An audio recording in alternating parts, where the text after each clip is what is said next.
शुरुआत करेंगे आज की बिग स्टोरी के साथ। बैंकों के लिए अब अच्छे दिन लौट रहे हैं। निजी बैंक हो या सरकारी बैंक, खराब लोन की रिकवरी में जोरदार तेजी देखी जा रही है। दूसरी तिमाही में ICICI bank, axis bank, state bank और पंजाब नेशनल बैंक की खराब लोन की रिकवरी में जबरदस्त उछाल आया है। यही है आज की हमारी बिग स्टोरी। देश के कई बैंकर्स और एनालिस्ट ये मान रहे हैं कि कंज्यूमर सेंटिमेंट में सुधार आ रहा है क्योंकि रिकवरी में तेजी आई है। बैंकों की रिकवरी किस हिसाब से बड़ी है और हम क्यों कह रहे हैं कि बैंकों की रिकवरी के अच्छे दिन आ गए हैं, इन आंकड़ों से समझा जा सकता है। दीवान हाउसिंग फाइनेंस यानी डीएचएफएल के मामले में एसबीआई की अगुवाई में फाइनेंशियल क्रेडिटर्स 87,000 करोड़ रुपए के क्लेम दाखिल उन्होंने किए थे, जिसमें इकलौते एसबीआई का हिस्सा 7267 करोड़ रुपए था। सितंबर में एसबीआई की रिकवरी 7,407 करोड़ रुपए तक पहुंच गई, जो कि पिछले साल सितंबर के 4,038 करोड़ रुपए से 83% ज्यादा है। इसी तरह आईसीआईसीआई बैंक की सितंबर में रिकवरी 5,482 करोड़ रुपए रही है, जो कि पिछले साल सिर्फ 1,945 करोड़ रुपए ही थी। अगर पूरे साल की बात करें तो ये रिकवरी 6463 करोड़ रुपए रही है, यानी पूरे साल की रिकवरी से सितंबर से रिकवरी का अंतर जो है 1,000 करोड़ रुपए से भी कम का है। और सितंबर में एक्सिस बैंक की रिकवरी की अगर हम बात करें तो 2 गुना तक उछाल इसमें आया है। सितंबर को खत्म दूसरी तिमाही में रिकवरी जो है 4,757 करोड़ रुपए रही है, जो कि साल भर पहले अगर हम देखें तो इसी तिमाही में 2,026 करोड़ रुपए थी। और इसी तरह पंजाब नेशनल बैंक की रिकवरी में सितंबर तिमाही में 3 गुना से ज्यादा इजाफा हुआ है। पहली तिमाही में जब कोरोना का प्रकोप था, इंडिविजुअल और छोटी कंपनियों के लोन की वजह से हमने देखा कि स्लिपेजेस ज्यादा बढ़े थे। अब एक ठोस रिकवरी की ओर बैंक बढ़ रहा है। स्लिपेजेस में कमी आने से बैंकों की ओवरऑल एसेट क्वालिटी में हम देख रहे हैं कि सुधार आ रहा है।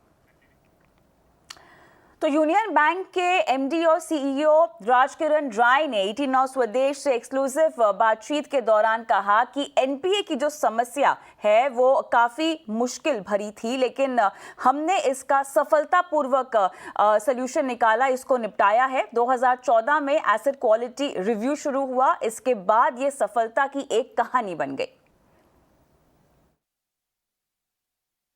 एनपीए का जो प्रॉब्लम आया था बैंकों में, ये एक्चुअली बहुत कॉम्प्लिकेटेड था। ये एक्चुअली ये एक सक्सेस स्टोरी है देश का ही एंड सरकार का और रेगुलेटर का, दैट जिस तरीके से बहुत smoothly without any damage to the institutions हमने इसको हैंडल किया। तो इसमें बहुत सारा चीज़ है, जैसे 2014 में जैसे एसेट क्वालिटी 2014-15 में एसेट क्वालिटी रिव्यू शुरू हो गया। जो एनपीए सिस्टम में था बट रिकग्नाइज नहीं था, इसको रिकग्नाइज किया।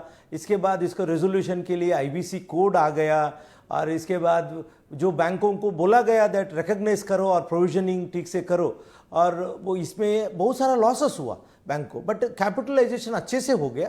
एंड सरकार ने ये कॉन्फिडेंस दिया, हम बैंक को जितना कैपिटल चाहिए हम दे देंगे, बट आप चलाओ और इकोनॉमी को ठीक रखो। तो बैंकों ने बहुत हार्ड स्टेप्स लेना पड़ा इसमें, बट ये 18-19 आते हुए लाइक ये इतना साल में सब रिकग्निशन हो गया। और प्रोविजनिंग कवरेज देखिए, आज कोई भी बैंक में आप जाओगे सब लोग बात करते हैं 80% प्रोविजनिंग है। तो 80% प्रोविजनिंग का अर्थ क्या है? एक्चुअली आपका समझे 100 रुपये एनपीए हो गया, तो इसमें 80 रुपीज़ लॉस हो गए तो भी हमारा बैंक का कवर ऑलरेडी है, बैंक को फर्दर लॉस नहीं होगा। बोले तो 100 में 20 रुपये भी वसूली होगा, बैंक को लॉस नहीं होगा, वो इधर तक अभी कवर्ड है। तो ये एक हाईएस्ट प्रोविजनिंग कवरेज बोल सकते हैं, इंटरनेशनली आप देखोगे तो ये हाईएस्ट कवर बोल सकते हैं। तो इसमें बैलेंस शीट बैंकों का सेफ हो गया।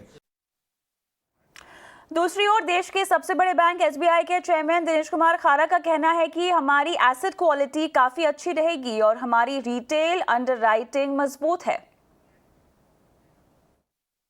मेरा ये मानना है कि जहाँ तक एसेट क्वालिटी का सवाल है, हम लोगों ने कॉर्पोरेट क्रेडिट का अंडरराइटिंग काफ़ी स्ट्रेंथन किया है, और साथ ही साथ द अर्लीस्ट अपॉर्चुनिटी हमने कॉर्पोरेट में जहाँ भी स्ट्रेस दिखाई दिया उसके लिए प्रोविजन किया है। तो जहाँ तक कॉर्पोरेट क्रेडिट का सवाल है, मेरे को कोई इसमें आश्चर्य आने वाले दिनों में नहीं दिखाई देता, जहाँ तक कि अधिक प्रोविजनिंग करने का सवाल होगा। और रिटेल बुक में हम लोगों का अंडरराइटिंग काफ़ी स्ट्रांग है और काफ़ी अच्छा क्वालिटी का अंडरराइटिंग है, और साथ ही साथ कलेक्शन मशीनरी में जो थोड़ी बहुत कमी थी उसको भी हमने दूर कर दिया है। तो इस कारण से मेरे को आशा है कि हमारा रिटेल बुक भी काफ़ी स्ट्रांग रहेगा। तो इसलिए आने वाले दिनों में मैं मानता हूं कि एसेट क्वालिटी हमारी इसी लेवल पर रहेगी या इससे इम्प्रूव करने की हम कोशिश करेंगे। लेकिन ये भी कहना चाहूँगा कि एक कमर्शियल बैंकर होने के नाते हमें जो है एक कैलकुलेटेड रिस्क भी लेना पड़ता है। तो इसलिए इन एनी केस हमारा एसेट क्वालिटी जो है की पूरी कोशिश रहेगी कि हम इसको इसी रेंज में रखें, और क्रेडिट कॉस्ट को भी जो है, जो कि अभी हमारा 0.46% है, उसको भी हम विद इन 1% रखकर जो है रखने की कोशिश में रहेंगे। हालांकि कोशिश यही रहेगी कि क्रेडिट कॉस्ट जो है 0.46 के करीब ही रहे, 0.46, 0.50, लेकिन इन एनी केस एक से ऊपर नहीं जाना चाहिए। ये हमारी पूरी तरफ से कोशिश है। आगे बढ़ते हैं। आज की बिग स्टोरी के बाद आज की टॉप स्टोरीज भी अब देख लेते हैं। बाजार 2 दिन की बढ़त के बाद आज कमजोरी के साथ बंद हुए हैं। हालांकि निचले स्तर से बाजार में सुधार हुआ है। बाजार का आज का पूरा हाल बता रही है हमारी सहयोगी पूजा त्रिपाठी। जी, दिन भर एक दायरे में बाजार ने कारोबार किया और दिन के निचले स्तर से आखिरी में एक रिकवरी भी देखने को मिली, और उसके बाद सपाट क्लोजिंग हमने देखी निफ्टी और सेंसेक्स दोनों में ही। और लगातार दूसरा दिन था जब बैंक निफ्टी में भी कमजोरी देखने को मिली है। और आज बैंक निफ्टी की बात करें तो करीब सपाट ही क्लोजिंग यहाँ पर बैंक निफ्टी में भी देखी गई है। निफ्टी गेनर्स पर अगर नजर डालें तो M&M, टाटा मोटर्स और हीरो मोटो और ONGC यहाँ पर अच्छी तेजी थी। और आज ऑटो शेयरों में भी हमने देखा कि अच्छा मोमेंटम आज पूरा दिन यहाँ पर देखने को मिला है। इसके अलावा निफ्टी की अगर गिरने वाले शेयरों की बात करें तो ब्रिटानिया में आज कमजोरी थी। इसके अलावा HDFC बैंक, मारुति सुजुकी और JSW स्टील में भी आज दिन भर कमजोरी के साथ कारोबार होता हुआ दिखाई दिया। ऑटो शेयरों में अच्छा मोमेंटम था, बड़े लार्ज कैप प्लेयर्स में तो था ही। उसके अलावा स्कॉट्स, बॉश और अशोक लेलैंड भी आज मजबूती के साथ कारोबार कर रहे थे। इसके अलावा कुछ सरकारी कंपनियां भी थी जहां पर की अच्छी तेजी देखने को मिली, जिसमें कि BEML, BEL, कॉनकोर और नैल्को जैसे शेयर थे जिसमें कि आज अच्छी तेजी देखी गई। तो इस मार्केट राउंडअप के बाद बात कर लेते हैं आज आए नतीजों की। M&M के अनुमान से बेहतर नतीजे रहे हैं। कंपनी की आय 15% बढ़ी है, लेकिन मार्जिन पर दबाव दिखाई दिया है। अधिक जानकारी दे रहे हैं नतीजों पर हमारे सहयोगी शरद दुबे। महिंद्रा एंड महिंद्रा के अच्छे नतीजे आए हैं और ओवरऑल देख सकते हैं स्टॉक मार्केट में भी, प्राइसेस में भी अच्छे मूवमेंट देखने मिली। अब नंबर्स पे फोकस करते हैं तो देखेंगे रेवेन्यू और एबिटा, ये दोनों जो हैं एनालिस्ट की एस्टिमेट्स को बीट किए हैं, अनुमान से बेटर आए हैं और मार्जिन्स लगभग इनलाइन देखने को मिले हैं। अगर हम लोग हार्ड नंबर्स देखें तो रेवेन्यू में ऑलमोस्ट 15% का गिरावट देखने मिला है, पर वो जो था अनुमान से कम था। और मार्जिन्स में थोड़ी सी प्रेशर ज़रूर है, ऑलमोस्ट 12.5% आई है क्योंकि कमोडिटी कॉस्ट बढ़ी थी। लेकिन ओवरऑल एक बहुत पॉजिटिव सेट ऑफ नंबर्स देखने मिला और इनके क्या क्या पॉइंटर्स हैं, क्या क्या इंपॉर्टेंट ट्रिगर्स थे, वो हम लोग डिस्कस करते हैं। तो सबसे पहले बहुत अच्छी ऑपरेटिंग परफॉर्मेंस देखने मिली और एक्सपोर्ट्स, स्पेशली अगर आप ऑटो ले लें या फार्म सेक्टर ले लें, इन दोनों सेगमेंट्स में बहुत अच्छा परफॉर्मेंस देखने मिला। मैनेजमेंट की कमेंट्री भी बहुत बुलिश थी। जो तीसरे तिमाही की जो वॉल्यूम की ग्रोथ मोमेंटम है वो कंटिन्यू करने वाली है। याद रखिए फेस्टिव सीजन चल रहा है और अच्छी बुकिंग्स भी देखने मिली है, स्पेशली आपके जो पैसेंजर व्हीकल्स में और जो कंपनी के जो SUVs हैं जो फोकस में आए हैं, जो न्यूज़ में हाल ही में आए थे कि जो XUV 700 के बहुत अच्छे बुकिंग्स देखने मिले और ऑलमोस्ट 6 से लेकर 12 महीना तक का जो है बुकिंग का जो वेटिंग पीरियड चल रहा है। उसके अलावा ऑटोमोटिव सेगमेंट में भी एक अच्छी हेल्दी ऑर्डर बुक देखने मिली है और कंपनी के जो मैनेजमेंट की जो कॉन कॉल हुई थी उसमें 2 इम्पॉर्टेंट जो है अनाउंसमेंट्स की गई है। सबसे पहले की गई कि 2027 तक लगभग 13 नई SUV लॉन्च होने वाले हैं और इन लॉन्चेस में लगभग आप देख सकते हैं 8 नई इलेक्ट्रॉनिक व्हीकल SUVs लॉन्च होंगे। तो ये बहुत एक इम्पॉर्टेंट अनाउंसमेंट्स आया है ओवरऑल और मैनेजमेंट कमेंट्री बहुत बुलिश रही है। और ओवरऑल देखा जाए तो मार्केट्स की जो नतीजे हैं उनमें भी बहुत अच्छा परफॉर्मेंस देखने मिला है। तो M&M को बहुत एक अच्छे सेट ऑफ नंबर्स दिए थे इस बार। आगे बढ़ते हैं। ऑनलाइन फैशन और ब्यूटी प्रोडक्ट की लीडर नायका की कल लिस्टिंग होने वाली है। कंपनी ने हाल ही में अपने आईपीओ के जरिए 5,000 करोड़ रुपए से ज्यादा जुटाए हैं। हमारी सहयोगी विनी मोतीवाला बता रही हैं, क्या उम्मीद कर सकते हैं कल नायका की लिस्टिंग से? स्ट्रॉन्ग सब्सक्रिप्शन के बाद नायका अपना डेब्यू करने वाला है मार्केट में और कल नायका डी स्ट्रीट दलाल स्ट्रीट पे अपना डेब्यू करेगा। लिस्ट होएगा नायका जो है retail space, fashion retail space, beauty care retail space में one of the leaders in the retail space as well in the online retail market. Nykaa debut करने वाला है। कंपनी ने अराउंड 5,350 करोड़ का फंड रेजिंग किया है वाया आईपीओ और IPO price band था 1,085 to 1,125 रुपीज़। नाउ नायका देखा जाए तो मार्केट लीडर है ब्यूटी पर्सनल केयर कैटेगरी में, जहाँ पे ऑनलाइन मार्केट शेयर नायका का है अराउंड 37% और फैशन में भी नायका स्मॉलर प्लेयर है पर 1.5% मार्केट शेयर है नायका का। ओवरऑल देखा जाए तो नायका की जो बॉटम लाइन ग्रोथ है वो भी काफ़ी स्ट्रांग हुई है और वो नायका एक ओनली कंपनी है जो ई कॉमर्स रिटेल स्पेस में एक्चुअली प्रॉफिट मेकिंग कंपनी है। जो देखा जाए दूसरी कंपनी है जो e commerce take platform type companies हैं, उन्होंने जो जब रिसेंट लिस्टिंग हुई है उसके अलावा नायका एक्चुअली प्रॉफिटेबल कंपनी है, तो काफ़ी अच्छी वैल्यूएशंस भी मांग रही है नायका।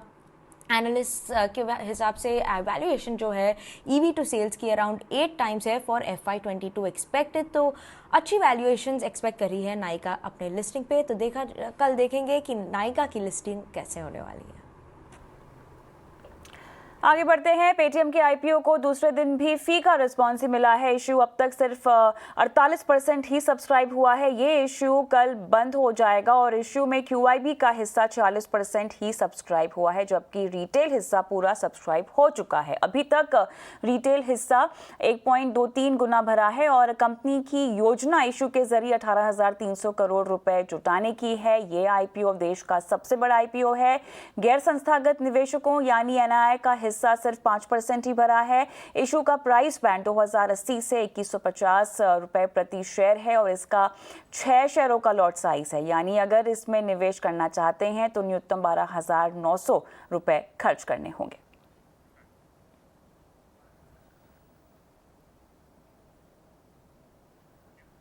लोन स्कैम में गिरफ्तार हुए SBI के पूर्व चेयरमैन प्रदीप चौधरी को जमानत मिल गई है और जैसलमेर कोर्ट ने प्रदीप चौधरी की जमानत अर्जी मंजूर की और इससे पहले जोधपुर हाई कोर्ट ने लोअर कोर्ट के आदेश पर स्टे ऑर्डर दिया था। खबर की पूरी डिटेल्स बता रहे हैं हमारे सहयोगी अंकुर मिश्रा, जो लगातार इसको ट्रैक भी कर रहे हैं। अंकुर, बताएं क्या है पूरी डिटेल और ताज़ा अपडेट इस मामले में? जी हाँ, SBI के पूर्व चेयरमैन प्रदीप चौधरी को जैसलमेर कोर्ट से बेल मिल गई है। आपको याद होगा कि प्रदीप चौधरी को उनके निवास से अरेस्ट कर लिया गया था। आरोप ये थे कि उन्होंने लोन देने में गड़बड़ी की है जबकि वो SBI के चेयरमैन थे और इस वजह से जो जैसलमेर CGM ने ऑर्डर दिए थे कि उनको अरेस्ट कर लिया जाए। अब 10 दिन जेल में बिताने के बाद उनको फाइनली ये बेल ऑर्डर मिला है।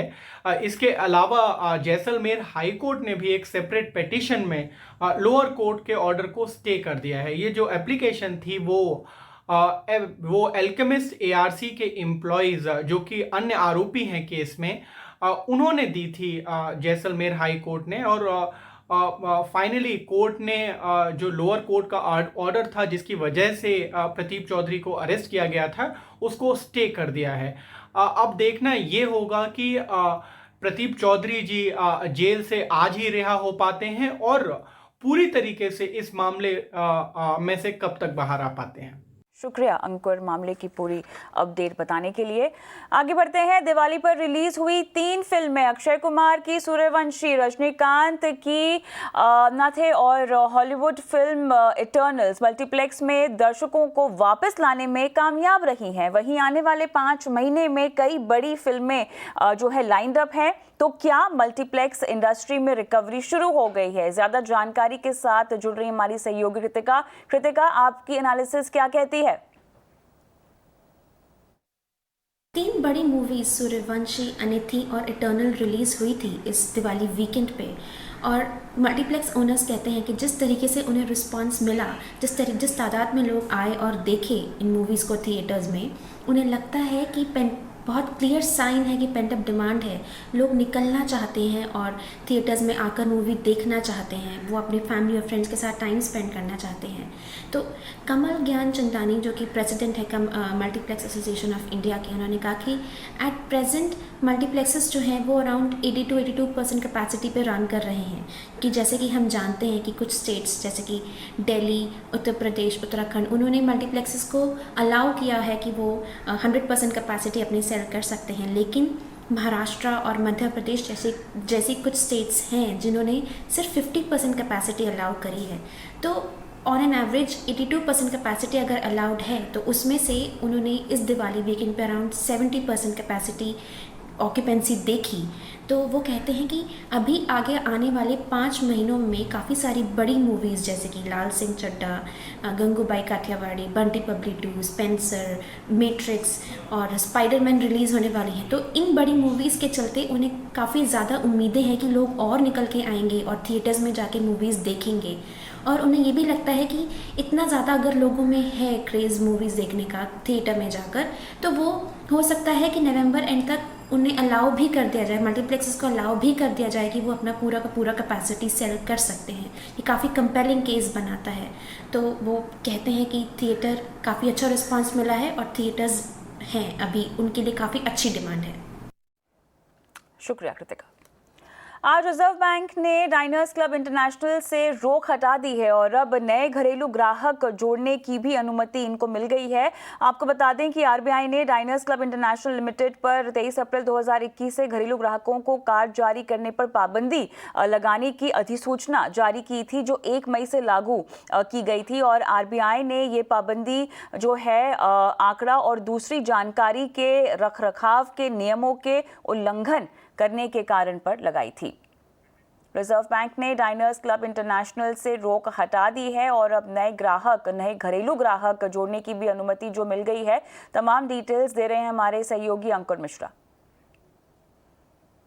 जी हाँ, डाइनर्स क्लब इंटरनेशनल को रिजर्व बैंक ऑफ इंडिया की तरफ से राहत मिली है और आरबीआई ने जो रेस्ट्रिक्शंस इंपोज हुए थे कार्ड इशूअर पे वो अब हटा दिए हैं। आपको याद होगा कि 23 अप्रैल को रेगुलेटर ने जो रेस्ट्रिक्शंस इंपोज किए थे वो इसलिए किए थे क्योंकि इन्होंने पाया था कि ये कार्ड इशूअर जो है वो स्टोरेज डेटा नॉर्म्स को कंप्लाई नहीं कर पाया और इनका वायलेशंस हुआ है। जो स्टोरेज डेटा नॉर्म्स थे वो आरबीआई 2018 में लेके आया था, इसलिए कि जो भी डेटा है कार्ड का वो लोकली स्टोर हो, मतलब इंडिया में स्टोर हो और उसका ट्रांसफर ओवरसीज ना किया जाए। लेकिन रिजर्व बैंक ऑफ इंडिया ने पाया कि डाइनर्स क्लब इंटरनेशनल ने इन रूल्स का वायलेशन किया है और इसीलिए 1 मई से उन पर रेस्ट्रिक्शंस लगे थे कि वो कोई भी नए कस्टमर्स को ऑनबोर्ड नहीं कर सकते हैं। आरबीआई ने जो ये रेस्ट्रिक्शन लगाए थे सिर्फ इसी कार्ड इश्यूअर पर नहीं लगाए थे, बल्कि मास्टर कार्ड और अमेरिकन एक्सप्रेस पे भी सिमिलर रेस्ट्रिक्शंस लगे थे और उनको भी स्टोरेज डेटा नॉर्म्स का वायलेशंस का दोषी पाया गया था। अब उम्मीद बाकी कार्ड इश्यूअर्स की यही रहेगी कि जिस तरीके से इस कंपनी को आरबीआई की कर्व लिस्ट से बाहर निकाल दिया गया है, उनको भी इसी तरीके की राहत मिले। आगे बढ़ते हैं। इस फेस्टिव सीजन में खरीदारों ने अपने क्रेडिट कार्ड से जमकर खर्च किया है। रिजर्व बैंक के डेटा के मुताबिक सितंबर महीने में लोगों ने क्रेडिट कार्ड से 80,000 करोड़ रुपए से ज्यादा का खर्च किया है। ये आंकड़े पिछले महीने के खर्च के मुकाबले 50% से भी ज्यादा है। बैंकों ने सितंबर महीने में 11 लाख से ज्यादा नए क्रेडिट कार्ड भी जारी किए हैं। तिमाही आधार पर देखें तो क्रेडिट कार्ड खर्च में 34% का भारी इजाफा हुआ है। अक्टूबर और नवंबर के शुरुआती आंकड़े और बेहतर रहे हैं। इससे पहले मार्च 2021 में क्रेडिट कार्ड खर्च 72,300 करोड़ के पीक पर पहुंचा था, लेकिन कोविड की दूसरी लहर के दौरान इसमें भारी गिरावट देखी गई थी। मुंबई में दिवाली के दौरान घरों की बिक्री ने 10 साल का रिकॉर्ड तोड़ दिया है। पिछले हफ्ते केवल 3 दिन के भीतर मुंबई में 1441 मकानों की रजिस्ट्री कराई गई है और इससे सरकार को फीस और ड्यूटी से 102 करोड़ रुपए की कमाई भी हुई है। इससे पहले अक्टूबर में एक महीने में 8,576 यूनिट बिके। पिछले तिमाही में घरों की बिक्री 46% बढ़कर 50,000 यूनिट रही है, जबकि पिछले साल के मुकाबले घरों की बिक्री में 86% की बढ़ोतरी हुई है। रियल एस्टेट कंपनी सीबीआरई के आंकड़ों के मुताबिक नए प्रोजेक्ट्स 37% बढ़कर 48,950 तक पहुंच गए हैं। वहीं एनरॉक के मुताबिक टॉप 7 शहरों में पिछली तिमाही के मुकाबले दोगुनी बिक्री इन्वेंट्री में बढ़त आई है। इस बारे में तमाम डिटेल्स दे रही हैं हमारी सहयोगी खुशबू तिवारी। रियल एस्टेट सेक्टर के लिए तीसरी तिमाही काफ़ी बेहतरीन रही है। जुलाई से सितंबर के बीच के हम आंकड़ों पर नज़र डालें तो सीबीआरई का कहना है कि इस दौरान जो घरों की बिक्री है वो 46% बढ़कर 50,000 यूनिट रही है और वहीं सालाना आधार पर देखा जाए तो इसमें 86% तक का उछाल देखने को मिला है। जो नए घर लॉन्च हुए, नए प्रोजेक्ट्स लॉन्च हुए हैं, उनमें भी 37% तक का उछाल आया है और ये 48,000 से ऊपर रहे हैं। इस दौरान जो मिड और हाई एंड सेगमेंट है उन्हीं में सबसे ज़्यादा लॉन्च देखने को मिल रहे हैं, क्योंकि इस तरफ ही कोविड के दौरान लोगों ने जाना है कि उन्हें बड़े घर की ज़रूरत है और वे बड़े घरों की ओर शिफ्ट हो रहे हैं। वहीं एनारॉक के मुताबिक अगर देखें तो जो इनपुट कॉस्ट बढ़ा है इस दौरान, स्टील की कीमतें हों, सीमेंट की कीमतें हों, उनकी बढ़ने की वजह से जो कीमतें हैं घरों की उसमें 4% तक का उछाल देखने को मिला है।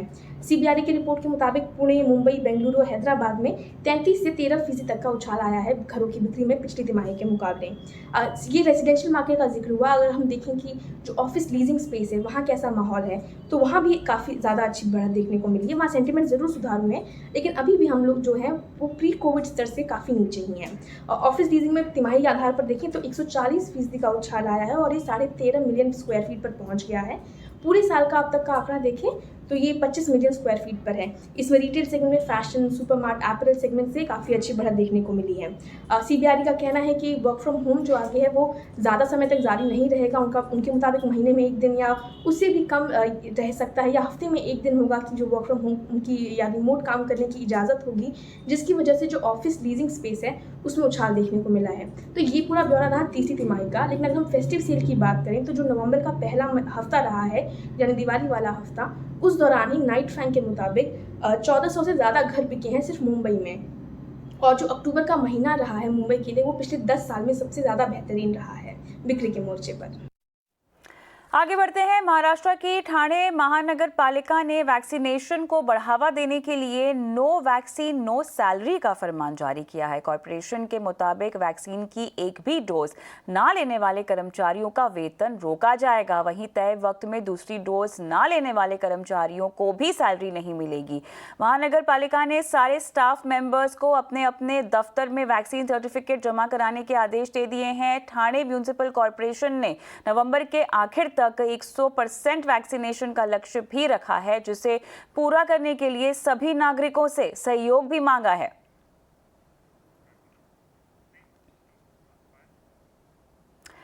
शेयर बाजार में आगे की राह क्या होगी? बाजार में इस वक्त क्या करना चाहिए? क्या बाजार में आगे और तेजी आ सकती है? इन सभी सवालों के जवाब जानने के लिए ईटीनॉ स्वदेश ने बात की आनंद राठी ग्रुप के चेयरमैन आनंद राठी से।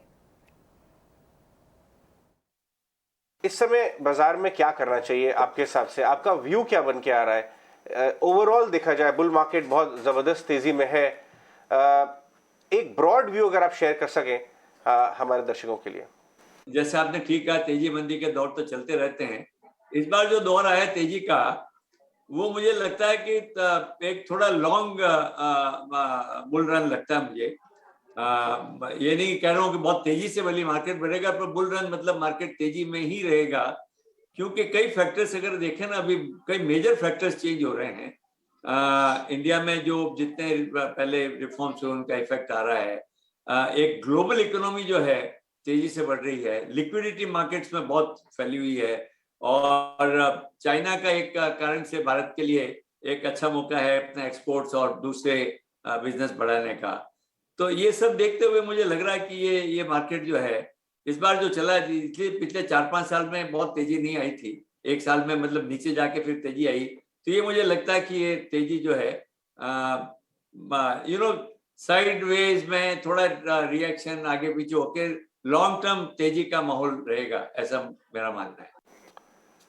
राठी जी, अगर हम इस मार्केट में इकोनॉमिक साइकिल्स की बात करें, क्योंकि एक तरफ तेजी हो रही है, दूसरी तरफ इकोनॉमिक साइकिल भी फेवरेबल हो गया है, कॉर्पोरेट अर्निंग्स अच्छे आ रहे हैं, लोग अपना डेट नीचे ला रहे हैं, कैपेक्स साइकिल भी हो गया, हर कंपनी से हम बात करते हैं वो कैपेसिटी एक्सपेंशन की बात कर रही है। तो कुछ लोग इसको 2003 से 2008 जैसे समय के साथ एक कंपैरिजन कर रहे हैं। आपको लगता है कि ये उस तरह का समय उतनी जबरदस्त तेजी हो सकती है? हाँ, लगता है। देखिए, सिमिलरिटी अगर आप देखें तो एक तो सबसे बड़ा चीज है कि इंफ्रास्ट्रक्चर का इन्वेस्टमेंट बढ़ रहा है। दूसरा, पिछले कई सालों में इन्वेस्टमेंट साइकिल इंडस्ट्री का इन्वेस्टमेंट नहीं आया, अब वो वापस कैपेसिटी यूटिलाइजेशन सब जगह बढ़ रही है, तो और सभी इंडस्ट्रीज, कमोडिटीज, आपकी स्टील, सीमेंट सभी अच्छा कर रही हैं, तो उनमें भी वापस इन्वेस्टमेंट अब आना चालू हो रहा है। तो infrastructure plus the manufacturing investment, उसके साथ साथ सर्विसेज सेक्टर तेजी से बढ़ रहा है, ऑनलाइन सर्विसेज तेजी से बढ़ रही है। तो आप देखेंगे पूरा माहौल है एक तरह से अच्छी इकोनॉमिक डेवलपमेंट का, जो आपने कंपेयर किया 2003 से। मेरा मानना है कि इसी तरह जो है अगले 5-7 साल जो है तेजी का माहौल रहना चाहिए। जी, एक क्वेश्चन मेरे को ये भी पूछना था आपसे कि जो क्लाइंट्स हैं, क्योंकि वो आपके लगातार संपर्क में रहते हैं, तो वहाँ से फीडबैक क्या मिल रहा है? क्लाइंट्स को लग रहा है कि बाज़ार महंगा है, सस्ता है, वो किस तरह का फीडबैक आपको दे रहे हैं? जरा आपको शेयर कर पाएंगे तो प्लीज़। मेरा जब लोगों से मुलाकात हो रही है, इस बार जो है पिछले 1.5 साल में लोगों ने इस स्टॉक मार्केट में अच्छा पैसा कमाया, बाय एंड लार्ज सभी ने, तो इसलिए खुश हैं। नेचुरली वो जब आदमी को लाभ मिलता है तो इसलिए उसका मन चलता है। और अब लोगों को पहले जो ये था कि नहीं ये मार्केट कभी क्रैश कर जाएगा, उस तरह की भावना अब धीरे धीरे खत्म होती जा रही है। अब लोगों में ये लगता है कि हाँ, करेक्शन आ सकता है, 5% 10% करेक्शन आना, मार्केट ऊपर जाना, ये तो मार्केट का स्वभाव है। कोई भी किसी पिछले 25-30 साल की हिस्ट्री देख लें, मैं एक बार देख रहा था कि एवरेज ऑन एन एवरेज हर साल में 15 से 20% करेक्शन है ऊपर से, और इस तरह वापस तेजी आई, इसलिए करेक्शन आया। तो इसलिए अब जो कॉन्फिडेंस लेवल है, आज 2 महीने पहले जो कॉन्फिडेंस लेवल था उससे आज कॉन्फिडेंस लेवल बहुत बेटर है। Right, pleasure to have you on the show mister Rathi. साथ ही जानना चाहेंगे कि आप बता रहे हैं कि क्लाइंट्स का ऑलरेडी माइंडसेट होता है कि थोड़ी बहुत करेक्शन आएगी, तो it is obvious, it is part of the game. लेकिन अगर जब आप अपने टॉप क्लाइंट से बात करते हैं तो किस तरह की कॉन्वर्सेशन आप उनसे करते हैं, कैसे उन्हें भरोसा दिलाते हैं? देखिए, मेरी एडवाइस लोगों को एक तो असेट एलोकेशन के बारे में रहती है कि आदमी को एक प्रॉपर असेट एलोकेशन रखना चाहिए, और इसमें अब इक्विटी का एलोकेशन ज्यादातर लोग जो थोड़ी भी रिस्क लेने की कैपेसिटी में है, मैं समझता हूँ जिनका लॉन्ग टर्म पैसा है उसमें रिलेटिव रिस्क भी ज्यादा नहीं है कोई इक्विटी मार्केट में। तो मैं एलोकेशन जो है सजेस्ट करता हूँ कि जितना बढ़ा सकें तो बढ़ाना चाहिए, कम से कम 60-70% एलोकेशन, जो लोगों को पैसे की इमीडिएट जरूरत नहीं है तो बड़ा अच्छा रहेगा। दूसरा, मैं ये भी कहता हूँ कि कोई टाइमिंग करने की जरूरत नहीं है मार्केट, आप जो है सब तरफ से रेगुलर इन्वेस्टमेंट करते रहिए और उसको लॉन्ग टर्म के नजरिए से रखिए। ये जो मार्केट में कि आज निकल जाएगा तो निकल जाएंगे, घट जाएगा तो घट जाएंगे, वो प्रवृत्ति जो है मैं सलाह देता हूँ, इन्वेस्टर से मानते हैं वो ज्यादातर। हमारा कहना माना है कि आप मार्केट की टाइमिंग नहीं करें तो लोग बड़े खुश हैं। पिछले 10 साल जो कस्टमर हैं, कई क्लाइंट्स हैं, उन्होंने 15% क्यूमुलेटिव जो है कंपाउंडिंग रिटर्न कमाया है, तो मैं समझता हूँ वो तो बहुत ही अच्छा है। तो लोग इस लेवल पे आना चाहिए कि भाई एक लॉन्ग टर्म इन्वेस्टर है, इससे रहे। और स्टॉक्स के मैं तो लार्जर इन्वेस्टर्स को म्यूचुअल फंड ही रिकमेंड करते हैं कि म्यूचुअल फंड में रहिए, पैसिव इन्वेस्टमेंट रखिए, आपको फायदा। राठी जी, अब कुछ सेक्टर्स की बात करते हैं। लोग कह रहे हैं कि पीएसयू बैंक्स का समय वापस आ गया है। आपने तो पीएसयू बैंक्स को बहुत ऐसे समय भी देखा है जब रियली उनका बोलबाला था, प्राइवेट सेक्टर उतना ज़्यादा पॉपुलर नहीं हो पाए थे, उतने बड़े नहीं हो पाए थे। अब जिस तरह की कमेंट्री आ रही है, कल एसबीआई के चेयरमैन हमारे चैनल पे थे, स्वदेश पे, एकदम बैलेंस शीट्स इंप्रूव हो गई हैं, ग्रोथ की बात वापस कर रहे हैं, पैसा रेज करने जाते हैं तो पैसा रेज हो जाता है अच्छे अच्छे बड़े बड़े दिग्गज इन्वेस्टर्स से, जैसे ये कैनरा बैंक ने अभी किया, राकेश जुनवाला जैसे इन्वेस्टर्स आए। आपको पीएसयू बैंक्स पे क्या व्यू बन रहा है? हाँ, मैं मानता हूँ कि बैंक्स की वर्किंग अच्छी हो रही है, तो एनपीए का जितना जो प्रॉब्लम था कम होता जा रहा है। और आपने देखे बैंक के इस बार जो रिजल्ट्स आए हैं वो साफ बता रहे हैं कि बैंक्स किस दिशा में जा रहे हैं। बैंक्स में क्रेडिट मैनेजमेंट का कंट्रोल काफी ठीक हुआ पिछले कुछ सालों में, तो मैं इस बात से सहमत हूँ कि आगे जाके बैंकिंग सेक्टर ठीक। राठी सर, एक चीज़ और पता करनी थी कि सब लोग कहते हैं कि रियल एस्टेट के अंदर बहुत ज़ोरदार तेजी है, लेकिन इसका रॉ मटेरियल तो सीमेंट है और सीमेंट को ज़्यादातर लोग थोड़ा नज़रअंदाज भी करते हैं, मार्केट का फ्लेवर भी नहीं है, तो इस पर जरा आपका व्यू पॉइंट चाहिए मेरे को। देखिए, दोनों में थोड़ा सा फर्क ये कि सीमेंट मेरा मानना है बिल्कुल अच्छा करेगा, क्योंकि बेसिक और जैसे जैसे इंफ्रास्ट्रक्चर इन्वेस्टमेंट बढ़ेगा, हाउसिंग में इन्वेस्टमेंट बढ़ेगा, इंडस्ट्रीज में इन्वेस्टमेंट बढ़ेगा, cement is a basic material.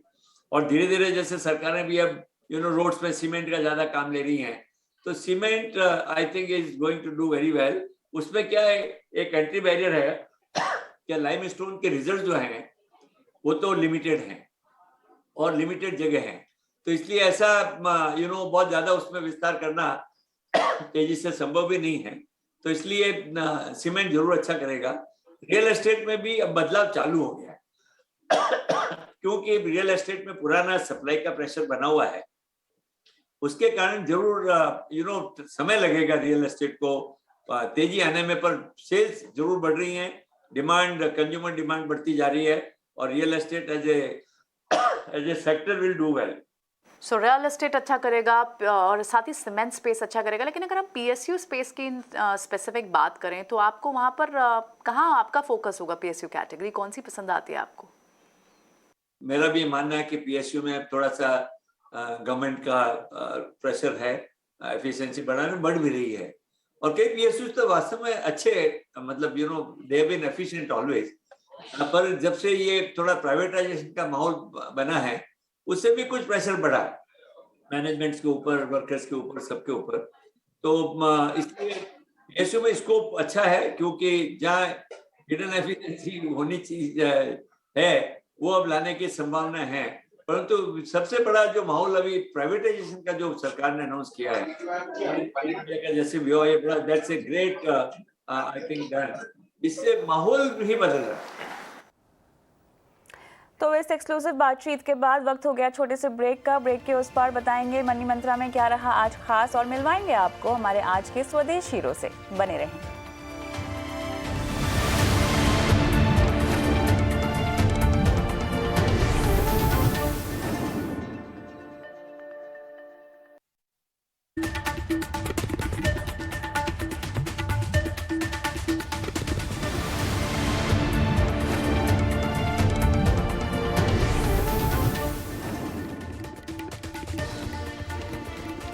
Health insurance में बढ़ रहा है ओपीडी और वेलनेस बेनिफिट का ट्रेंड। जी हां, कहीं ऐप लॉन्च हो रहे हैं तो कहीं नई तरह की पॉलिसीज आ रही हैं जिनके प्रीमियम आपकी अच्छी सेहत के चलते कम हो रहे हैं।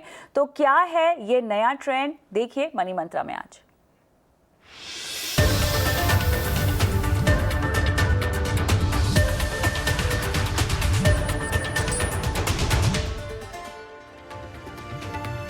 सही इंश्योरेंस की खरीदारी यानी आपने अपनी आधी फाइनेंशियल प्लानिंग दुरुस्त कर दी है। अब आपको सिर्फ अपने लक्ष्यों के मुताबिक इन्वेस्टमेंट इंस्ट्रूमेंट्स में निवेश करना है। सही इंश्योरेंस पहला कदम होता है आपकी फाइनेंशियल प्लानिंग के लिए, और इसी बात को ध्यान में रखते हुए आज मनी मंत्रा का पूरा शो हम इंश्योरेंस स्पेशल के तौर पर लेकर आए हैं, जहां पर इंश्योरेंस के तमाम पहलुओं पर हम आपसे बात करेंगे, आपको समझाएंगे लाइफ इंश्योरेंस, हेल्थ इंश्योरेंस के महत्व, और साथ ही आपके सवालों के जवाब देंगे। आपको मिलवाते हैं हमारे आज के मेहमानों से भी। आज हमारे साथ ऑप्टिमा मनी मैनेजर्स के एमडी पंकज मटवाल हैं और साथ ही इंश्योरेंस देखो के फाउंडर और सीईओ अंकित अग्रवाल। आप दोनों का ही स्वागत है हमारी इस खास पेशकश में।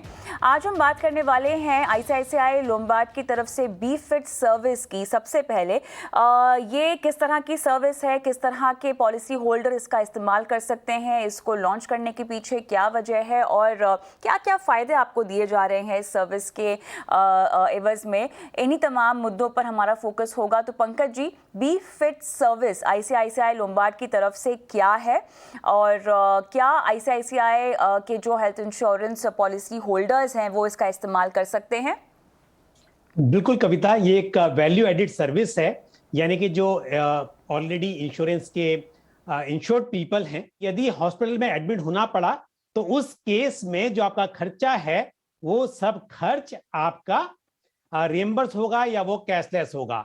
लेकिन अब हेल्थ केयर सिर्फ वहां तक सीमित नहीं है, बल्कि चाहे प्रिवेंटिव हेल्थ चेकअप हो, आपके डायग्नोसिस हो, डॉक्टर की कंसल्टेंसी हो, कंसल्टिंग हो, या किसी भी तरह के ओपिनियन हो, वो सब भी आप चाहते हैं कि वो हेल्थ इंश्योरेंस में कवर हो। तो आईसीआईसीआई लोम्बार्ड ने एक ऐप के जरिए, यानी आयल टेक केयर ऐप के जरिए ये सर्विसेज दी हैं, जहां पर इंश्योर्ड पर्सन अपनी स्टैंडर्ड हेल्थ इंश्योरेंस पॉलिसी के साथ साथ इस तरह की वैल्यू एडिड सर्विसेज को एक्सेस कर सकता है। और साथ ही जैसे डाइट का प्लान है या इस तरह की जो न्यूट्रिशन प्लान है, ये सब भी आपको यहाँ पर इसकी सुविधा मिलेगी, ये सब आपको इस पर राय मिलेगी एक्सपर्ट्स की। तो इस तरह की सर्विसेज अब आपको आपकी हेल्थ इंश्योरेंस पॉलिसी के साथ साथ और साथ ही आपका ओपीडी भी यहाँ पर कवर हो पाएगा। बिल्कुल, मेरे ख्याल से ये सबसे बड़ा हाईलाइट है, क्योंकि ऐप के जरिए आप बीफिट सर्विस का इस्तेमाल कर सकते हैं। इसमें ओपीडी सर्विस के लिहाज से देखा जाए तो आपके डॉक्टर्स की कंसल्टेशन, फार्मेसी यानी दवाइयों की डिलीवरी, डायग्नोस्टिक सर्विसेज यानी किसी भी तरह की जांच अगर आपको करवानी हो, तो ये सब तरह की सर्विसेज कैशलेस आपको जो है बीफिट पर मिलेंगी। लेकिन अंकित, मेरा सवाल यहाँ पर यह है कि हमने देखा है कि जिस तरह से महामारी का एक असर पड़ा है, ओपीडी चार्जेस भी बहुत सारी इंश्योरेंस कंपनियां जो हैं अपनी हेल्थ इंश्योरेंस पॉलिसीज में कवर करनी अब उन्होंने शुरू कर दिया है। लेकिन इस बात को ध्यान में रखते हुए बीफिट जो सर्विस है आईसीआईसीआई की तरफ से, ये कितनी अलग है? कविता, हमें ये समझना पड़ेगा कि ये आईसीआईसीआई लोम्बार्ड ने लॉन्च क्यों किया। आईसीआईसीआई लोम्बार्ड ने एक नए जमाने के इंश्योरेंस बायर के लिए एक नए जमाने का प्रोडक्ट लॉन्च किया है। ये प्रोडक्ट बहुत ही बेनिफिशियल है उन लोगों के लिए जो चाहते हैं कि वो अपने लाइफस्टाइल को भी सुधारे हेल्थ इंश्योरेंस लेने के अलावा, राइट। तो ओपीडी का तो कवरेज है ही इसमें, बट इसके अलावा आपकी लाइफस्टाइल को एडजस्ट करने के लिए भी इसमें काफी सारे बेनिफिट्स हैं, जो अभी हमारे मित्र बता रहे थे कि अगर आपको योगा करना है, आपको डाइट चार्ट करना है, या आपको और एडिशनल बेनिफिट्स भी देता है, जैसे कैशलेस क्लेम आप कैसे ले सकते हैं।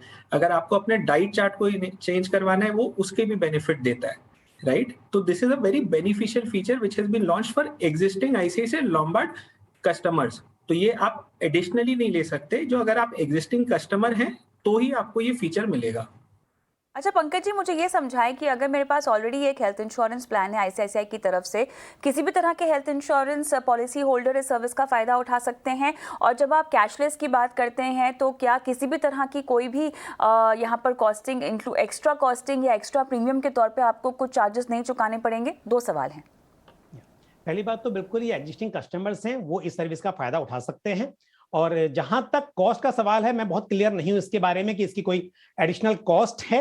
शायद मेरे को पैनलिस्ट बता पाए इस बारे में, लेकिन ये जरूर है कि एग्जिस्टिंग जितने भी कस्टमर्स हैं वो इसको अपनी पॉलिसी में ऐड कर सकते हैं। अंकित, क्या किसी एक्स्ट्रा चार्जेस के बिना पर ये आती है क्या सर्विस बीफिट? कविता, ये एक राइडर की तरह है।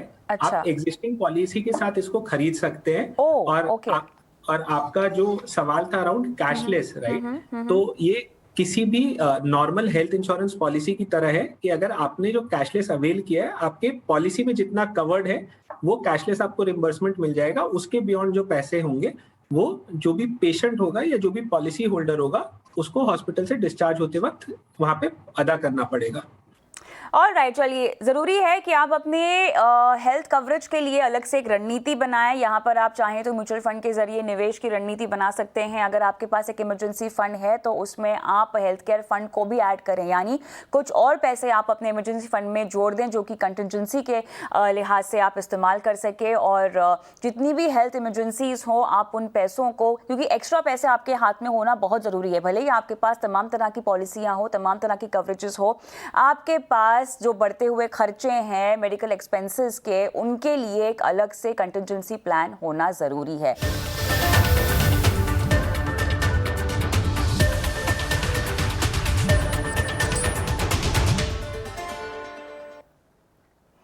बॉम्बे स्टॉक एक्सचेंज यानी BSE, जहां रोजाना लाखों ब्रोकर्स और इन्वेस्टर्स ट्रेडिंग करते हैं, कहा जा सकता है कि यही वो जगह है जहां से भारतीय पूंजी बाजार परवान चढ़ा है। 146 साल से बीएसई स्टॉक मार्केट में लोगों के भरोसे का प्रतीक बना है और इसीलिए आज हमने चुना है बीएसई को आज का स्वदेश हीरो।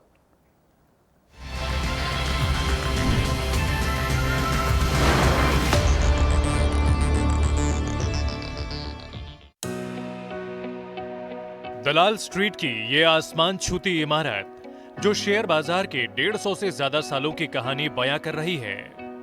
कभी यहां बरगद के पेड़ के नीचे बैठकर कुछ ब्रोकर्स शेयरों की खरीद फरोख्त किया करते थे और बाद में यहीं पर 5 ट्रेडर्स ने मिलकर बनाया भारत और एशिया का पहला सिक्योरिटी मार्केट, बीएसई यानी बॉम्बे स्टॉक एक्सचेंज। 3 सदियां देख चुके बीएसई की स्थापना जुलाई 1875 में हुई, जिसकी छत्र छाया में भारत के फाइनेंशियल मार्केट ने रफ्तार पकड़ी। 146 सालों में बीएसई ने लोगों को एहसास दिलाया है कि बीएसई कभी रुकती नहीं है, बीएसई कभी झुकती नहीं है। इसका उदाहरण था 1993 बम ब्लास्ट, जिसके अगले दिन भी बीएसई बेखौफ होकर काम कर रही थी। आज देश की कुल संपत्ति का 1/3 हिस्सा स्टॉक मार्केट में है और दुनिया के टॉप 5 में भारत के स्टॉक मार्केट का नाम है। अब तक के सफर में बीएसई की अहम बात थी लोगों का वो भरोसा, जिसके चलते आज बीएसई में 8 करोड़ से ज्यादा निवेशकों के अकाउंट हैं। और कमाल की बात यह है कि कोविड काल के दौरान बीएसई में 3 करोड़ नए अकाउंट खुले। इसी टाइम पीरियड 2020-21 में कॉर्पोरेट के लिए 18 लाख करोड़ रुपए से ज्यादा जुटाए गए। साल 2017 में बीएसई देश का पहला लिस्टेड स्टॉक एक्सचेंज बना। वहीं बीएसई ने न सिर्फ इक्विटी बाजार बल्कि एसएमईज की लिस्टिंग और एक्सचेंज के जरिए म्यूचुअल फंड डिस्ट्रीब्यूशन में भी लीडरशिप हासिल की है। बीएसई एसएमई भारत का सबसे बड़ा एसएमई प्लेटफॉर्म है जो तेजी से बढ़ता जा रहा है। पिछले साल 350 कंपनियों ने बीएसई के एसएमईज में लिस्ट किया। वहीं बीएसई स्टार एमएफ भारत का सबसे बड़ा ऑनलाइन म्यूचुअल फंड प्लेटफॉर्म है, जबकि स्टॉक मार्केट में म्यूचुअल फंड के करीब 10 करोड़ कस्टमर्स में से 6 करोड़ कस्टमर्स ने बीएसई के जरिए ही रजिस्ट्रेशन किया है और आने वाले टाइम में ये संख्या और भी बढ़ सकती है। जबकि एसआईपी के क्षेत्र में भी बीएसई का रिकॉर्ड जानदार है। बीएसई हर महीने लगभग 2 लाख नए एसआईपी जोड़ता है। बीएसई की गिनती अब दुनिया के सबसे तेज एक्सचेंज में होती है। बीएसई की इलेक्ट्रॉनिक ट्रेडिंग प्रणाली की तेजी का अंदाजा इस बात से लगाया जा सकता है कि ये सिर्फ 6 माइक्रोसेकंड से भी कम समय में रिस्पॉन्स करता है। इसलिए बीएसई को दुनिया का सबसे तेज स्टॉक एक्सचेंज माना जाता है और इसका क्रेडिट जाता है बीएसई के सीईओ आशीष चौहान को। एशिया के सबसे पुराने एक्सचेंज बीएसई को मजबूत बनाने में जिन्होंने बड़ी भूमिका निभाई है। आईआईटी मुंबई से बीटेक और आईआईएम कोलकाता से पीजीडीएम होल्ड करने वाले आशीष चौहान, जिनकी कोशिशों से भारत में मोबाइल ट्रेडिंग की शुरुआत हुई। अपनी स्थापना के बाद से ही भारतीय पूंजी बाजार के विकास में बीएसई ने बड़ी अहम भूमिका निभाई है और इसलिए हमने चुना है बीएसई को आज का अपना स्वदेश हीरो। चलिए तो यहाँ पर बीएसई की कहानी सुनते हैं। हमारे साथ अब जुड़ चुके हैं बीएसई के सीईओ आशीष चौहान। स्वागत है आपका सर ईटी नौ स्वदेश में और स्वदेश आर में। तो भारत की ग्रोथ स्टोरी देखनी अगर हमें हो तो बीएसई सेंसेक्स का सफ़र एक सही पैमाना हमको लगता है। दोनों को आप कैसे जोड़कर देखते हैं? किस तरह से तरक्की की कहानी घड़ी है और तरक्की आगे आप कैसे देखते हैं, बताएं हमें। बीएसई जैसे आपने कहा बहुत पुरानी संस्था है, 1875 में उसकी स्थापना हुई थी और उसके जो मूल है उससे भी लंबे हैं, लेकिन ये भारत की सबसे पुरानी वर्किंग इंस्टीट्यूशन है। It is so old that it's older than Indian national Congress also. और उस समय जब 1875 में जब शुरू हुआ था, आज हम 2021 में बैठे तो उन्होंने 3 सदियों देखी है। बीएसई ने 3 सदियाँ देखी है, 19, 20 और 21वीं सदियाँ।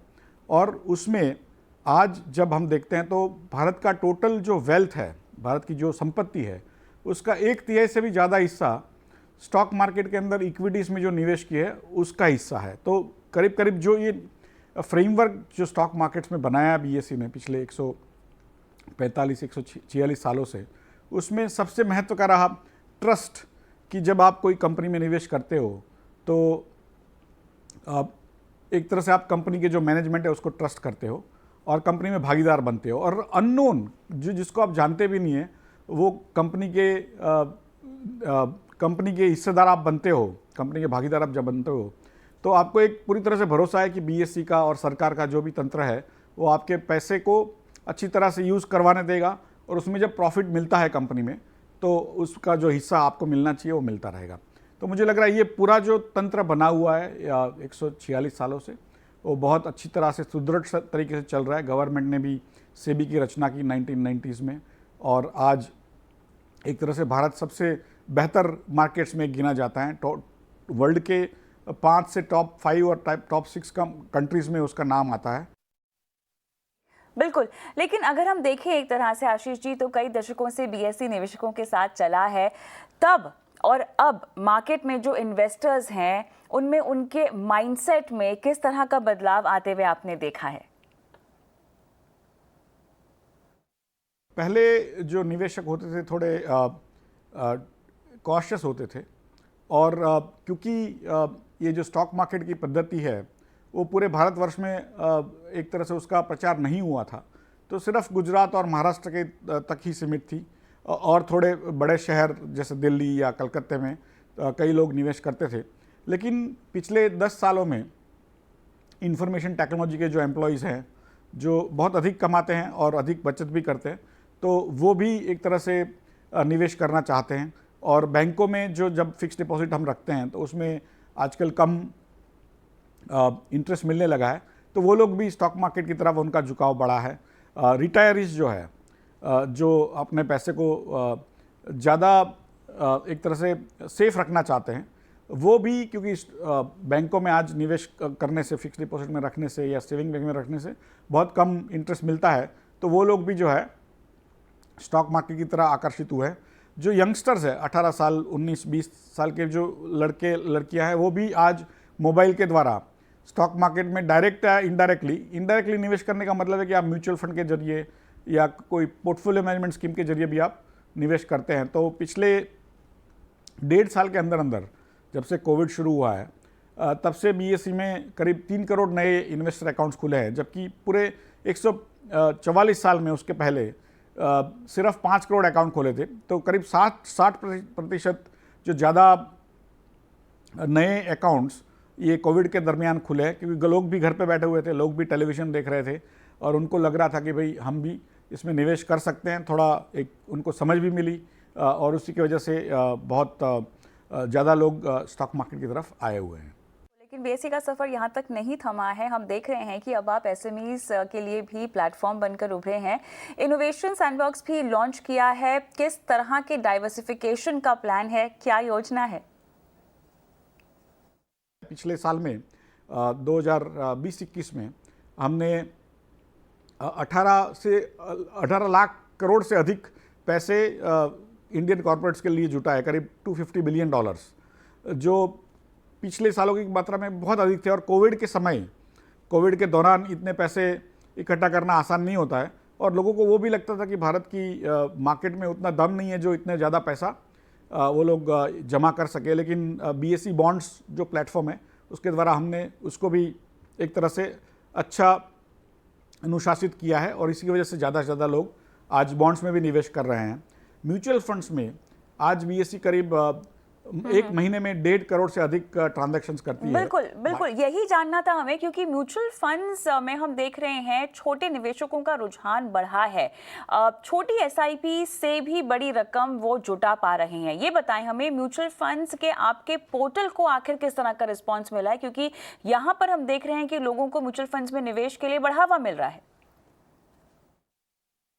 ये जो 1.5 करोड़ ट्रांजैक्शंस करीब 12 साल में 1000 से 1.5 करोड़ ट्रांजैक्शंस करना वर्ल्ड में बहुत कम प्लेटफॉर्म्स में होता है। और क्योंकि ये बीएसई के अंदर है तो स्वाभाविक है कि बीएसई की जितनी भी रिस्क मैनेजमेंट या आईटी की जो सिस्टम्स हैं वो उसका जो लाभ बीएसई स्टार एमएफ को भी मिलता है। और हमारे पास म्यूचुअल फंड के ही करीब 6 करोड़ जितने कस्टमर्स आज हमारे पास रजिस्टर्ड है। टोटल जो फोलियोज़ है म्यूचुअल फंड इंडस्ट्री में करीब 10 करोड़ है, उसमें से 6 करोड़ लोगों ने बीएसई के द्वारा निवेश किया हुआ है। और मुझे लग रहा है करीब सभी जो बड़े और छोटे डिस्ट्रीब्यूटर्स हैं या प्लेटफॉर्म्स हैं जो निवेशकों से म्यूचुअल फंड के लिए पैसा जुटाते हैं, वो बीएसई पे धीरे धीरे करके आ रहा है। और आगे जाके आज हमें लग रहा है कि करीब 40 से 50% जितने भी ट्रांजैक्शन होते हैं म्यूचुअल फंड में वो BSE स्टार MF के द्वारा होते हैं। मुझे लग रहा है आगे जाके वो 80 से 90% हो सकता है और उसमें जो ग्रोथ देखने मिला है म्यूचुअल फंड में वो भी मुझे लग रहा है उसमें बहुत सारा हिस्सा BSE स्टार MF को देना चाहिए। लेकिन भारत और BSE के लिए अगला माइलस्टोन आप क्या मानते हैं? मुझे लग रहा है कि ओवरऑल जो BSE का वो रोल रहेगा वो आगे जाकर भी रहेगा। जैसे मैंने आपको बताया कि भारत की 1/3 से ज़्यादा जो संपत्ति है वो आज BSE से रिप्रेजेंटेटेड है और आगे जाके मुझे लग रहा है और भी ज़्यादा जब फाइनेंशियलाइजेशन ज़्यादा बढ़ता रहेगा, ज़्यादा लोग भारत में इससे जुड़ते रहेंगे स्टॉक मार्केट में। जैसे मैंने आपको बताया 8 करोड़ से अधिक संख्या में हमारे पास आज निवेशक अकाउंट्स हैं और मुझे लग रहा है कि अगले 2-3-5 सालों में ऐसा ही चलता रहा तो हमारे जो निवेशक की संख्या है वो भारत के किसानों की संख्या ज़्यादा बढ़ जाएगी। उसमें बहुत सारे किसान भी रहेंगे, लेकिन जो लोग सोचते थे कि भाई ये सिर्फ अमीरों के लिए ये साधन है स्टॉक मार्केट का, वो नहीं है। आज भारत का आम आदमी भी इसमें निवेश करता है और उससे अधिक लाभ भारत को भी होता है, भारत की कंपनियों को भी होता है, क्योंकि जो कंपनियां पैसा जुटाती है वो जॉब्स क्रिएट करती है तो भारत को भी एक तरह से फ़ायदा मिलता है। और वही पैसे जो है हम गोल्ड या सिल्वर या रियल एस्टेट में डालते हैं तो उतना ज़्यादा भारत के विकास में हम अपना योगदान नहीं दे पाते हैं, जबकि यहाँ पर हमें रिटर्न्स भी मिलता है और उस बहाने भारत के विकास में भी हम योगदान दे सकते हैं। भारत के विकास की आप बात कर रहे हैं तो 5 ट्रिलियन का लक्ष्य तो नज़दीक नज़र आ रहा है, कोई और टारगेट सेट कर लेना चाहिए? ऐसे कई BSE कभी रुकी नहीं। BSE का 1993 में 1993 में BSE का बॉम्बिंग हुआ था जहाँ कई सैकड़ों लोग मारे गए थे। उसके दूसरे दिन ही BSE ने ट्रेडिंग शुरू कर दिया था। तो BSE कभी रुकती नहीं है और BSE कभी झुकती भी नहीं है, क्योंकि वो भारत के लिए एक सेवा करने के लिए हरदम तैयार रहती है कि भारत का जो धन है उसका ज़्यादा संचय हो, ज़्यादा लोगों को उसका लाभ मिले, फॉर्मलाइजेशन ऑफ इकोनॉमी का, और ज़्यादा से ज़्यादा कंपनियां भारत में पले पनपे, जिससे ज़्यादा से ज़्यादा जॉब्स क्रिएट हो। तो मुझे लग रहा है कि आज भारत इतना विकास नहीं हुआ है कि जो हम सोचे कि इतना जाके ठहर जाएंगे। हमें बहुत आगे जाना है। हम बहुत लंबा सफ़र करके आए, 145-146 साल कम नहीं होते हैं, लेकिन मुझे लग रहा है अगले 50-100-200 साल तक और हमने as a economy also, as a country also, ऐसे हम एज देश तरीके से भी और अर्थव्यवस्था के तरीके से भी हमें अगले 50-100 साल बहुत जोर से दौड़ना है, हमें बहुत त्वरित गति से दौड़ना है। एल्गोरिदम ट्रेडिंग की अगर हम बात करें तो क्या ये अब ह्यूमन माइंड को मात देंगे? क्या भविष्य आपको लगता है कि एल्गोरिदम का ही है? जैसे जैसे ऑटोमेशन बढ़ेगा वैसे वैसे ज़्यादा लोग उसमें शामिल होंगे, ज़्यादा से ज़्यादा लोगों को वहाँ पर नौकरियाँ मिलेगी, एल्गोरिदम बनाने में नौकरियाँ मिलेगी, एल्गोरिदम चेंज करने में नौकरियाँ मिलेगी। तो कल भी मैं किसी को उदाहरण दे रहा था कि जैसे फाइट में ड्रोन्स जब आने लगे तो अमेरिका में कई फाइटर पायलट्स को चिंता हो रही थी कि हमारी नौकरी चली जाएगी, लेकिन जो ड्रोन के जो संचालक थे वो तो कैलिफोर्निया में बैठ के अफगानिस्तान में वो सब काम कर रहे थे, लेकिन एक एक ड्रोन के पीछे 70-80 एनालिस्ट लगाए हुए थे कि जो हर चीज़ का मुआयना करे, हर चीज़ को एनालाइज करके उनको वापस दे।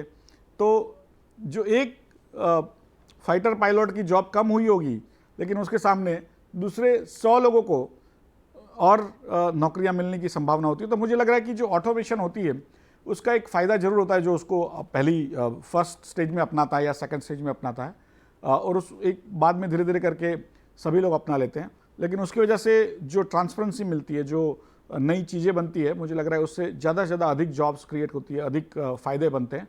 तो उसी तरीके से हमने भारत ने कोई भी नई टेक्नोलॉजी है उसको हस्तगत करना है, उसको महारत हासिल करनी है और उससे हमने विश्व को जीतना है।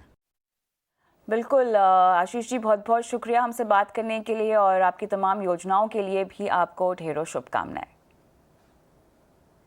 चलिए इसी के साथ स्वदेश आर में इतना ही। मुझे भी इजाजत दें, लेकिन तमाम खबरों की अपडेट के लिए बने रहें ET नाउ स्वदेश के साथ ही। नमस्कार।